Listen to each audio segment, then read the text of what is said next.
اللہ تعالیٰ فرماتے ہیں اے نبی صلی اللہ علیہ وسلم، اللہ کو معلوم ہے کہ آپ اور آپ کے ساتھیوں میں ایک جماعت کھڑے رہتے ہیں رات کے وقت 2/3 شب یا آدھی یا کم سے کم 1/3 شب، یہ اللہ کے علم میں ہے۔ گویا کہ شروع میں قیام اللیل یہ تھا۔ اب قیام کیا ہوگا رمضان کا؟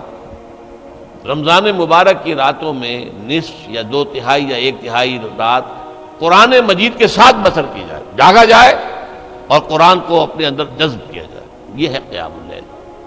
لیکن اس کا قرآن میں ذکر کیوں نہیں ہوا؟ میں نے بیان کر دیا، قرآن میں آ جاتا تو فرض ہو جاتا، فرض ہو جاتا تو یہ تکلیف مالا یطاق بہت سے لوگوں کے لیے، محنت کشوں کے لیے جو محنت مزدوری کرنے والے ہیں، اب وہ روزہ ہی رکھ لیں تو بڑی بات ہے۔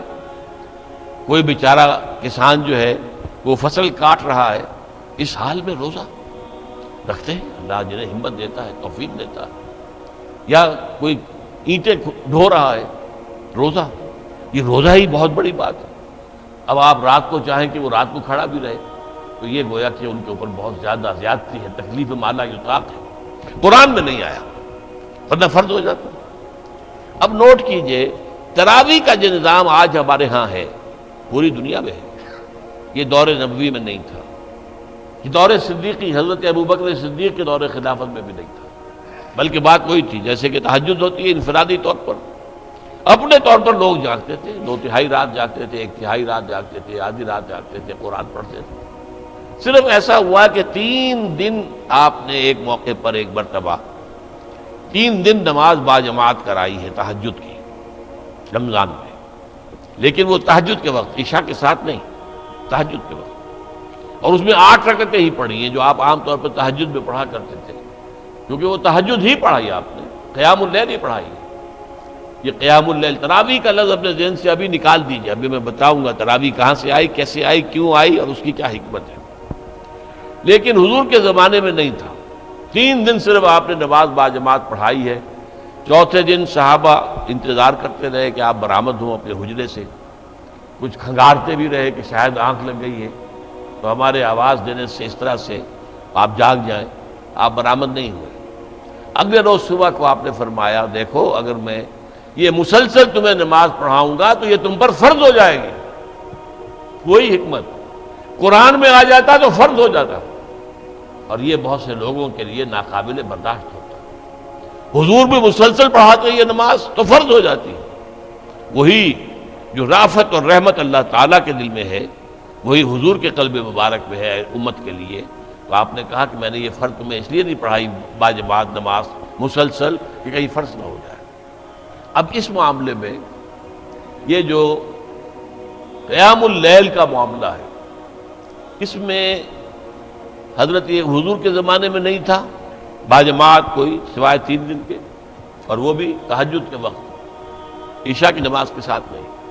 حضرت ابوبکر صدیق کے زمانے میں بھی نہیں تھا۔ حضرت عمر کا اجتہاد ہوا یہ رضی اللہ تعالی عنہ۔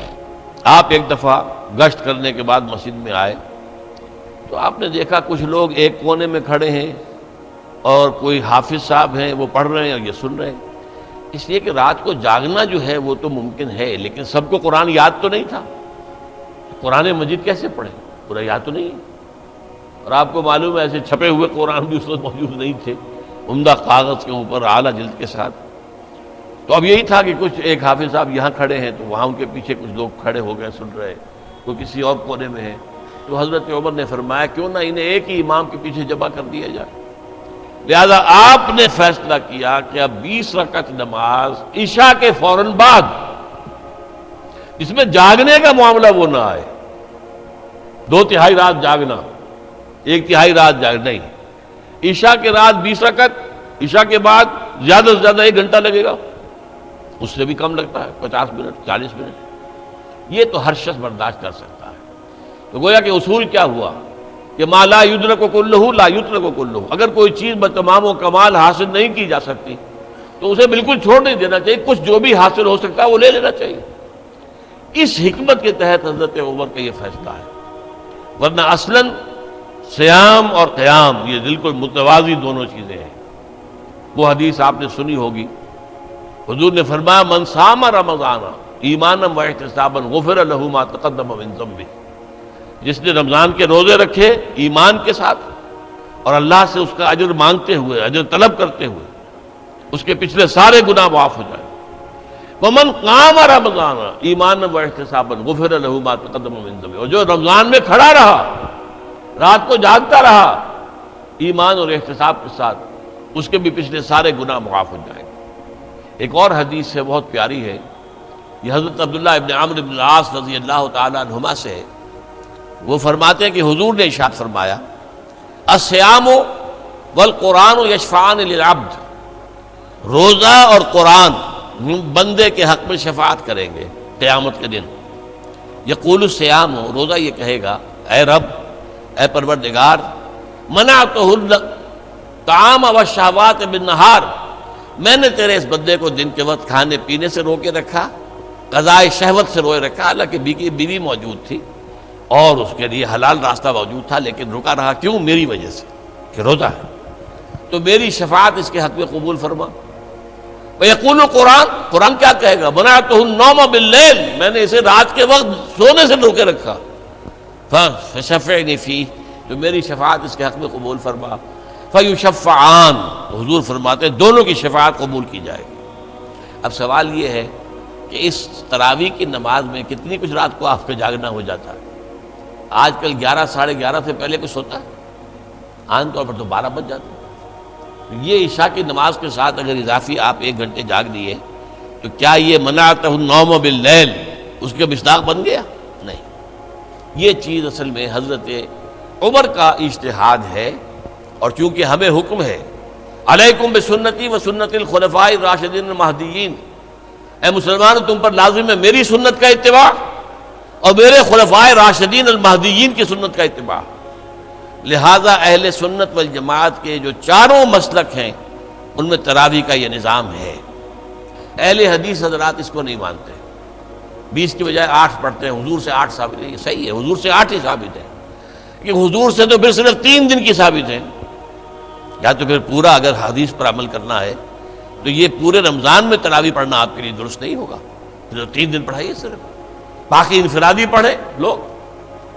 لہذا یہ بات حقیقت یہ ہے کہ ہمارے لیے حضرت عمر کا اجتہاد، حضرت عمر نے خود اسے بدعت قرار دیا۔ پھر ایک اور موقع پر آپ مسجد میں داخل ہوئے، دیکھا لوگ پڑھ رہے ہیں، امام کے پیچھے کھڑے ہیں، پوری جماعت ہے، سکون کے ساتھ قرآن سن رہی ہے، تو آپ نے تبصرہ فرمایا نعم البدعۃ ھذہ، یہ ایک اچھی نئی بات ہے جو ہم نے شروع کی ہے، نئی بات ہے، دور نبوی میں نہیں تھی، دور صدیق اکبر میں نہیں تھی، تو نعم البدعۃ ھذہ، یہ ہم نے ایک نئی بات جو شروع کی، بہت اچھی ہے، بہت خوبصورت ہے، بہت عمدہ ہے۔ یہ ہے اصل میں قیام اللیل کا اصل مقصد۔ اس سے یہ تراویح کا جو ہے یہ کہ بالکل محروم نہ رہ جائے، تو اس حد تک تو بالکل ٹھیک ہے، یہ 20 رکعتیں، لیکن یہ کہ اس کے اوپر اکتفا کر لینا یہ بدقسمتی ہے۔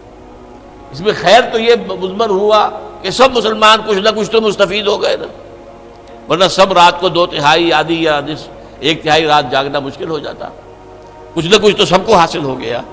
لیکن اس کا ایک برا نتیجہ یہ نکلا ہے کہ وہ قیام اللیل سرے سے اوجھل ہو گیا دنوں سے، تراویح ہی کو مستقل اور ہمیشہ کے لیے بات سمجھ لیا گیا، سمجھ لیا ہے کافی ہے۔